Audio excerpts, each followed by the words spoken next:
After Ryan and Lisa came back for the birth of their baby, my mother-in-law coldly told me to leave. She said her oldest son and his wife would arrive in 5 days and that I should go. I was shocked and confused. "Leave?" I asked. "Yes, we don't need you to act like a mother here anymore. You're not needed. Ryan and his family will stay here. Please leave by tomorrow," she said. I always felt like I wasn't really part of the family since I'm married. Being treated as less than a wife, I never thought they would ask me to leave. She called me a failure for not being able to have children and told me I should be thankful for what I had. She hinted that seeing my husband was also fed up with me. I'm Patricia Crone. After hearing this, I realized there was no need to pretend everything was okay with my husband if this was all planned without him. My mother-in-law started this, but I don't care about what happens to the house anymore. I hope they realize what they've ignored for so long. I'm 48, living with my husband and his mother near a train station, which makes it easy to get to the city center. My husband, Sean, who is 6 years older and has been promoted recently, wanted a big apartment despite the high rent. Sean, who I met through a friend and married after 3 years despite my inability to have children, has always been kind. He has a son, Ryan, from his previous marriage. Sean asked me to live with his family and son, even though it was a big ask for someone who's never been married before. He said he'd make me happy and not let me suffer. My husband thought we should move to a big apartment where I could have my own space. Ryan, who is turning 8, wouldn't need much looking after because my mother-in-law was there to help. After splitting from his first wife, my husband's parents helped him with taking care of Ryan at their place. Sadly, Sean's dad died in an accident a few years later, and his mom started looking after Ryan full-time. Ryan was shy and didn't look at me much at first, but I thought it was just because he was getting older and maybe felt awkward. I was happy as long as they let me be part of their family. My mother-in-law seemed nice and polite when we first met, right after I got engaged to Sean. She acted so friendly I thought we'd get along well living together. She said she'd keep making meals and Sean often came home late, so it was fine if we didn't eat together. She told me to handle cleaning and laundry, hoping we'd work well together. After we married, I cut down my hours at the pharmacy so I could share in the household chores. I started work late, not getting home until around 9:00 p.m., but dinner was always ready. However, I usually ate alone since my mother-in-law and Ryan had their dinner earlier. Even though I was married, I sometimes wondered if that was all there was to it. But I accepted that this was just how our family worked. It became clear my mother-in-law didn't really like me or see me as part of the family. I tried to connect with Ryan, asking about his school events, hoping we could all go together. But when Ryan hesitated, my mother-in-law quickly said it would just be her and Sean, not me. I thought she was trying to be nice at first, but I was wrong. "I can take the day off work so we can all go together," I suggested. But she said there was no need because she and Sean had always been the ones to go with Ryan. I was really surprised. When I talked to my husband about it, he said his mom was very attached to Ryan and might think I was trying to take him away. He promised to speak to her about it. I started to go to school events as a stepmom, but Ryan and I didn't spend much time together. Sometimes I felt like Ryan wanted to talk to me, but my mother-in-law always interrupted. I later learned she had been saying bad things about me to Ryan, like I would be happier without him. She made it seem like I was a bad person, which could easily make a young boy distrust me. I was shocked because I never thought she would do something like that. After Ryan finished high school, he moved out to live with his girlfriend and left for college. Soon after starting his job, he married her quietly and moved away. Once Ryan was gone, my mother-in-law stopped doing any housework and seemed to enjoy making my life difficult. She stopped cooking and would wait for me to make dinner, even though I was not good at it. She would watch me cook and then criticize the food, saying it was terrible. She even said it was good that Ryan never had to eat my cooking. If she didn't like my cooking that much, she could cook herself, but it seemed like she just wanted to criticize me. It wasn't just the cooking. She complained about everything I did, from cleaning to laundry, asking if my family ever taught me anything. She made me feel bad about myself, even criticizing my family. In my frustration, I tightly clenched my fists. My mother-in-law often said harsh things to me, like questioning how I managed to win Scene's heart when she saw little appeal in me as a woman. She repeatedly blamed me for Ryan's departure, insinuating that if I hadn't entered their lives, they wouldn't be suffering from what she implied was empty nest syndrome, a term used to describe the loneliness parents may feel when their children move out. I tried to convince myself that if venting her frustrations on me made her feel any better, then I could endure it for the sake of family peace. However, her negative attitude towards me intensified with the news of Ryan's wife, Lisa, being pregnant. The joy my mother-in-law showed upon hearing about the pregnancy was beyond anything I had witnessed before. She was ecstatic about the arrival of her first grandchild, saying it was bound to be adorable because it was Ryan's. The excitement she and Ryan shared was understandable, but her behavior seemed excessive, especially after Ryan asked if Lisa could have the baby at our place, given the distance to Lisa's family home and their lack of nearby support. Following this request, my mother-in-law's enthusiasm knew no bounds. She immediately started preparations, from cleaning out Ryan's old room to listing all the necessary baby items. It was as if she was hit by a wave of great-grandchild fever. Naturally, these preparations meant more work for me. Coming home from work today, I was greeted with a list of tasks: vacuuming, wiping floors, cleaning windows, and even waxing them, all in preparation for a department store trip to look at baby cribs. The physical toll of cleaning and waxing late into the night, after already long days at work, was daunting. Any attempt to cut corners was met with demands to redo the work. To make matters worse, my mother-in-law began requesting money for the baby preparations, leading to our house quickly becoming cluttered with baby items. When I suggested that it might be excessive to prepare so much before Lisa and Ryan's arrival, and that perhaps we should wait to choose items with them, my mother-in-law accused me of being cold and uncaring. She pointed out that I wasn't related to Ryan by blood, as if that explained my supposed lack of interest. I tried to argue that it wasn't about not caring, but rather thinking that Lisa might want to be involved in selecting items for her baby. Yet my words fell on deaf ears. My mother-in-law's harsh judgment stung deeply. The accusation that I didn't care about Scene's grandchild was unfair. My intention was to respect Lisa's role as the mother and include her in the preparations, a sentiment that seemed lost on my mother-in-law. This ongoing conflict, marked by accusations and misunderstandings, only deepened the divide between us, making an already challenging situation even more difficult to navigate. I tried to make a fair point, but my mother-in-law looked at me with a sharp glare. I realized I might have been too blunt, and she left the room upset without saying anything. I thought about what happened, but I was also surprised by the way she spoke about the situation. The next day, she stayed in her room, probably still mad. Scene was leaving for a business trip and just shouted his goodbye through her door, telling me not to dampen her excitement about the grandchild since she's been different after Ryan moved out. He reminded me of our financial worries, but when I mentioned we should save money for when Ryan and Lisa arrive, Scene misunderstood, thinking I was criticizing his income. He left upset, and it reminded me how discussions about money always seem to end badly. Managing our finances, I've always planned for our future.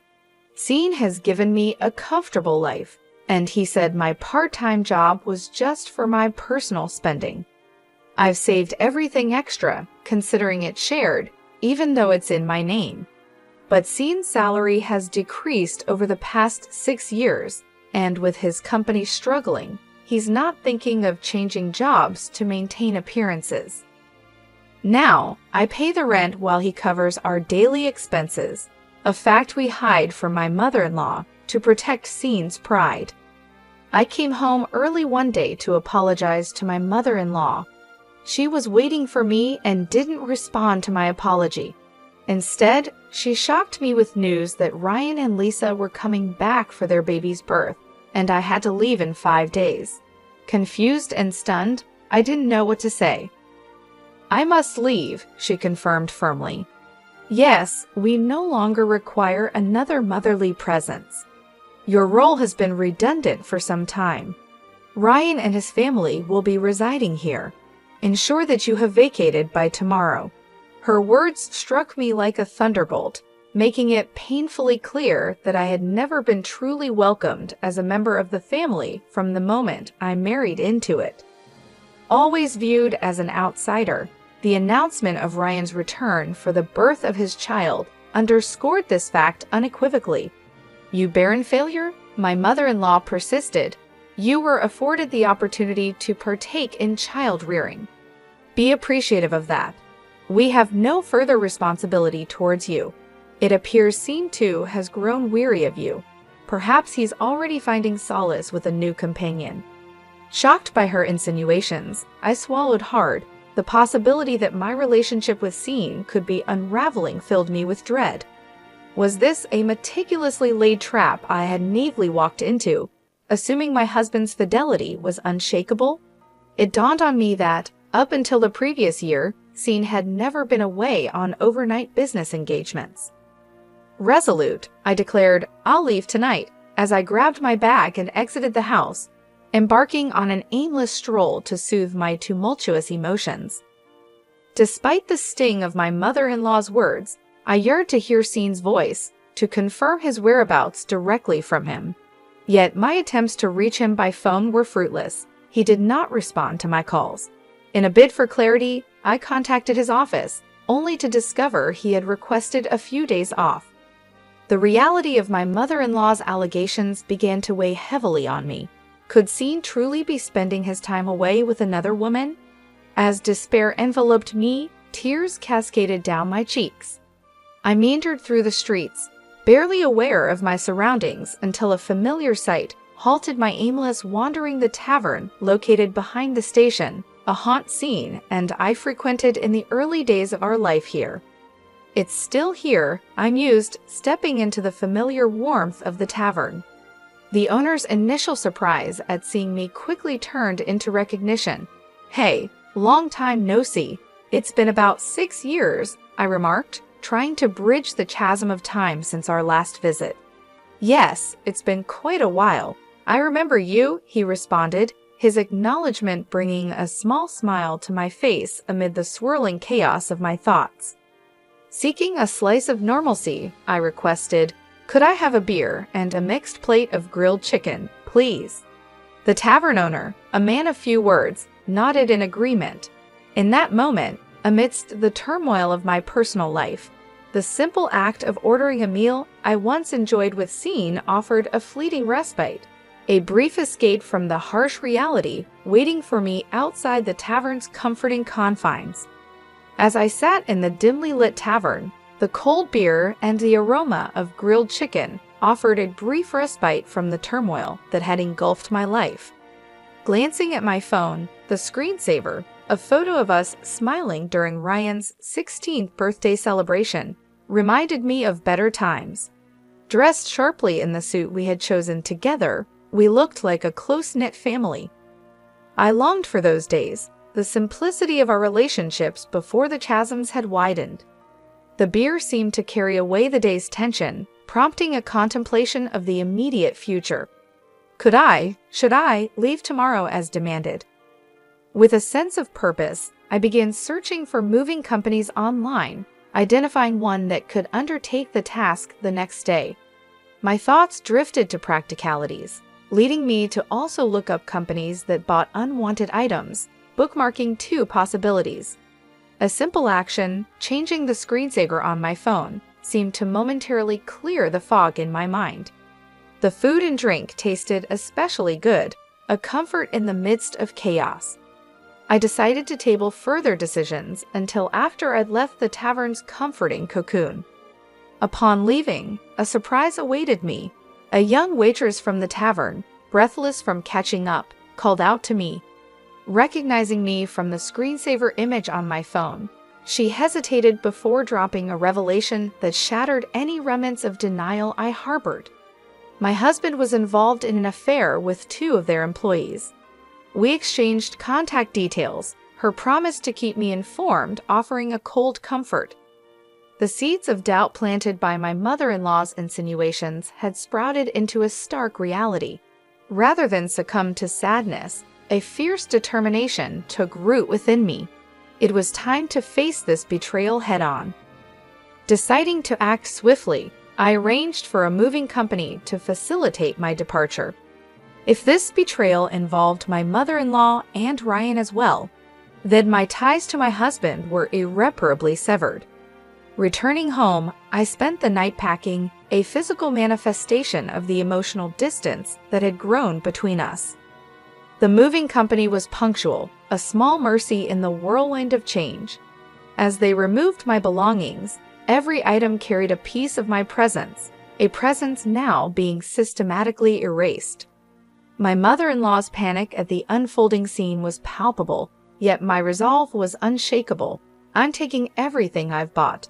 Tomorrow, you can start anew, I declared, my voice steady, a hint of mirth suppressed at her evident dismay. Her protests fell on deaf ears as I directed the movers to continue.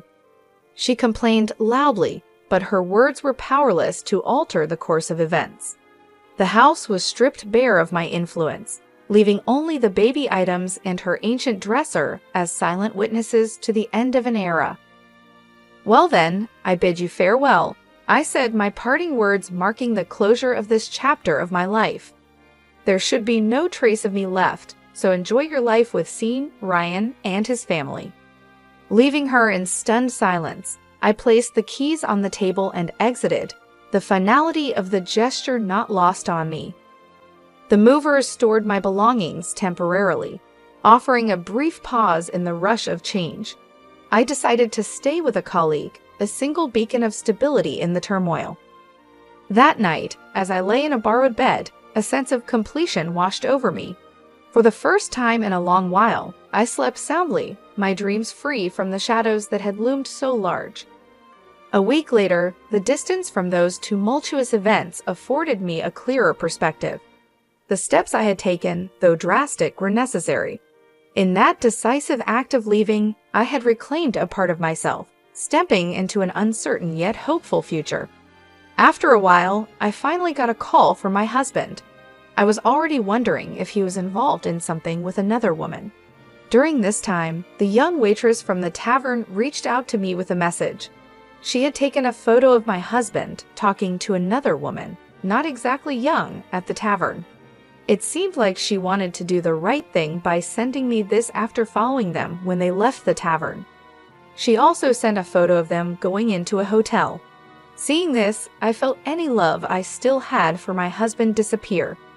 I got the woman's name from the waitress and found out where she lived. Armed with all this evidence, my husband called me. "Patricia, where are you?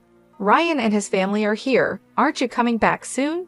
I told him no, I wasn't coming back because his mom had kicked me out and now Ryan and his family were moving in. It seemed Ryan and his family were struggling financially, bouncing between jobs and now working part-time. My husband tried to convince me to return, saying he missed me. But I told him I was fine and didn't need to worry about me. I mentioned how his mom and Ryan didn't like me and probably preferred having the place to themselves. My comment made my husband silent. He knew his family didn't accept me, but he had ignored it. He said he had something important to say and would come back to talk.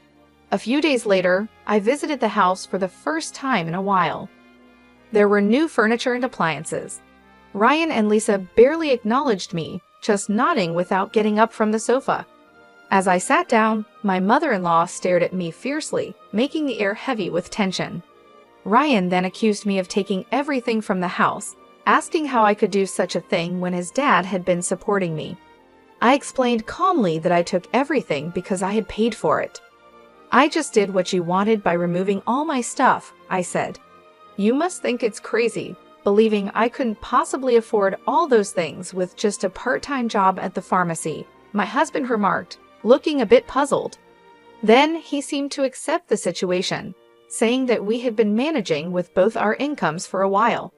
But then I had to explain further that Scene's job wasn't doing well, and his pay had decreased a lot. For the last 6 years, I've been the one filling in the financial gaps, and now I'm even paying our rent. My mother-in-law was surprised to hear this and looked at my husband. I clarified, "I'm not just working part-time. As a pharmacist, I actually earn quite well, now even more than Scene." At this, my husband avoided my gaze, and my mother-in-law didn't know where to look.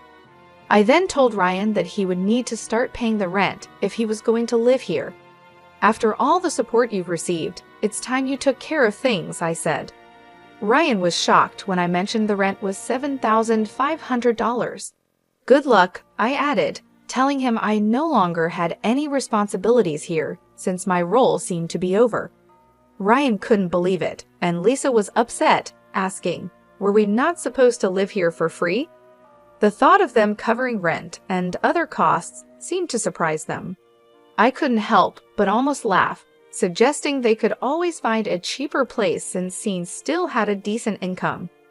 This seemed to calm Lisa a bit until I hinted about leaving Scene, especially with his new situation involving another woman.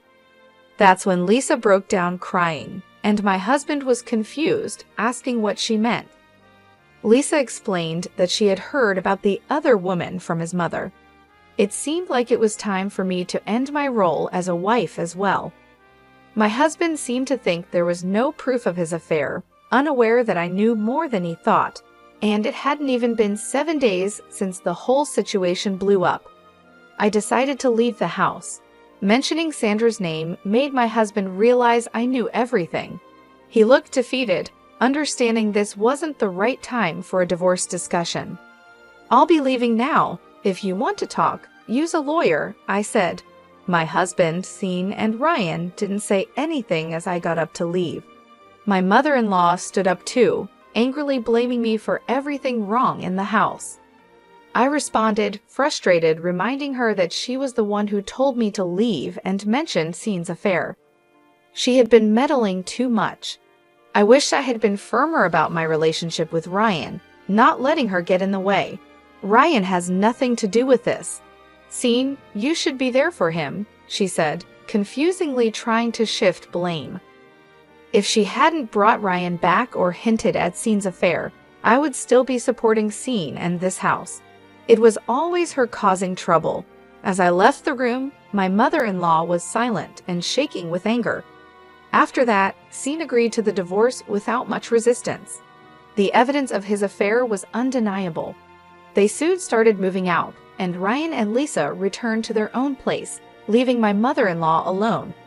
Scene thought about remarrying, but Sandra, his new partner, was upset about the alimony and didn't want to live with his mother. There were talks of placing my mother-in-law in a care facility, which felt sad considering everything she did for her family. It seemed like everyone was ready to move on without her. After everything that happened, Ryan sent me an apology letter acknowledging the situation. In his letter, Ryan shared how he wished he had been pampered more as a kid. He said he couldn't talk to me because his grandma didn't like it, and he was really happy when I came to his school events. It made me think that maybe I should have tried harder to connect with him. Perhaps then our relationship could have been better. Even though we're not close anymore, I still hope Ryan finds happiness. I'm back working as a pharmacist and found a new apartment near my job. I didn't feel right keeping the furniture and stuff I took from the house, so I had a junk removal service take it all away. Life is much nicer without my mother-in-law causing trouble. For now, I just want to focus on being happy for myself.